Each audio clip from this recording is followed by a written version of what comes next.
This lecture is going to cover cell cycle regulation.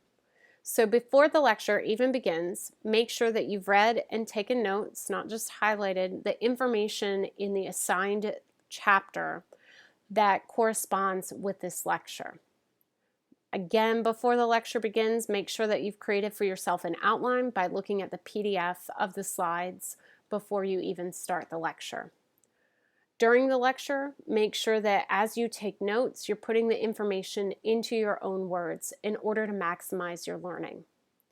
While you're listening to the lecture, turn off any extra devices, minimize distractions by turning off music, TV, movies, listen in a quiet space. All right, let's get started. Today we're going to talk about cell cycle regulation. This lecture is going to cover the main checkpoints and what happens during those main checkpoints if they go unchecked. By way of reminder, the cell cycle is an ordered sequence of events in the life cycle of a cell. This starts from its origin in the division from a parent cell to its own division into two cells. In eukaryotes, the cell cycle exists of two phases: mitosis, which is the division of the genetic material in the nucleus, and cytokinesis, which is the division of the cytoplasm. In order for cells to divide, they must monitor conditions inside and outside the cell. When cells are considering the conditions inside the cell, they're looking at whether or not DNA replication is complete and if it's occurred properly. When cells are considering conditions outside the cell, they are looking at the influence of neighboring cells as well as the availability of nutrients. The cell cycle is a controlled system. It regulates both these internal and external environments to determine whether or not it's appropriate to divide. The first major checkpoint is in G1. It is one of the most important checkpoints.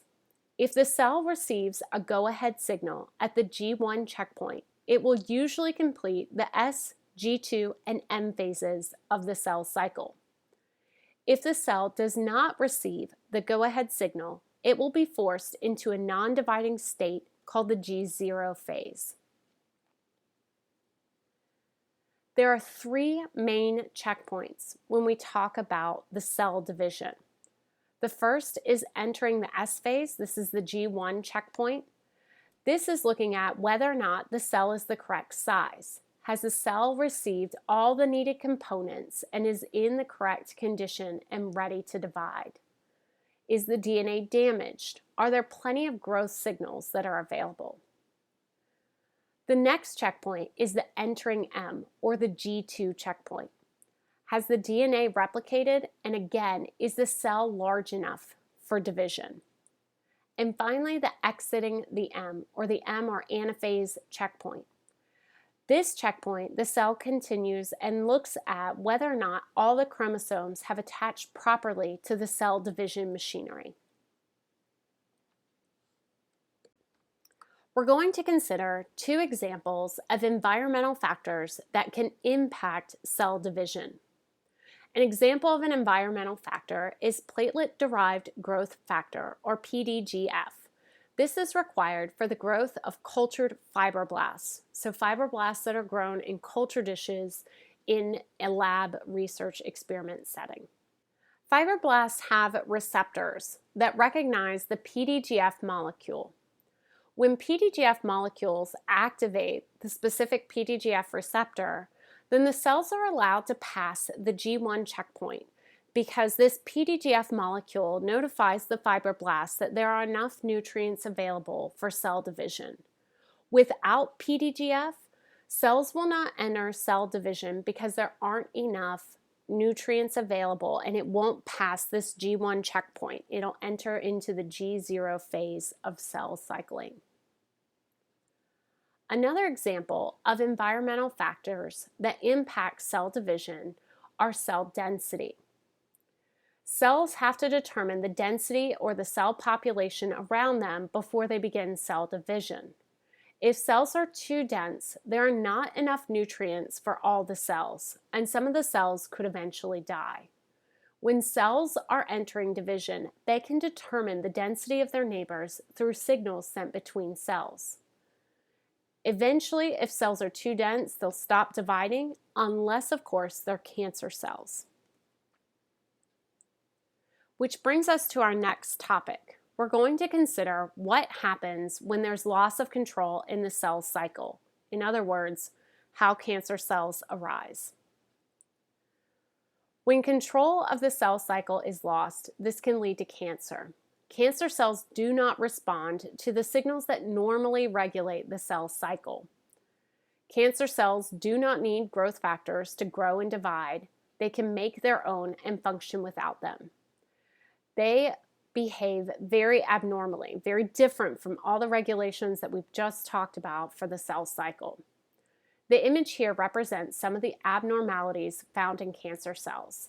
They have reduced cytoplasm, they sometimes have multiple nuclei and nucleoli, and they have coarse chromatin. The image on the top right of the slide demonstrates how various drugs can work in various phases of mitosis.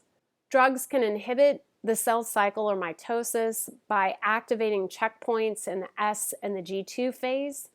They can also work by inhibiting mitosis specifically through targeting microtubules. Taxol or paclitaxel is an example of this. It prevents microtubule disassembly, and thus it inhibits the transition from metaphase to anaphase.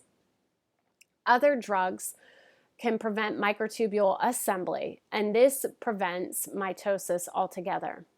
So as you consider these anti-cancer drugs, I want you to go back and look at the notes that you took on the cell cycle and on mitosis, and think about what specific targets would make excellent anti-cancer drugs.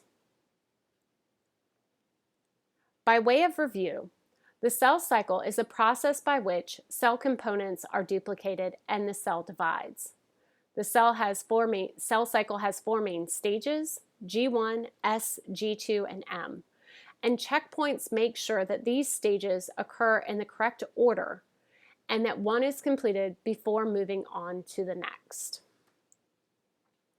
If you have any questions about this lecture or about the material that you read to support this lecture, please feel free to email your professor, show up to office hours, or bring your questions to class. Additionally, you can reach out to the learning assistant that is assigned to this course.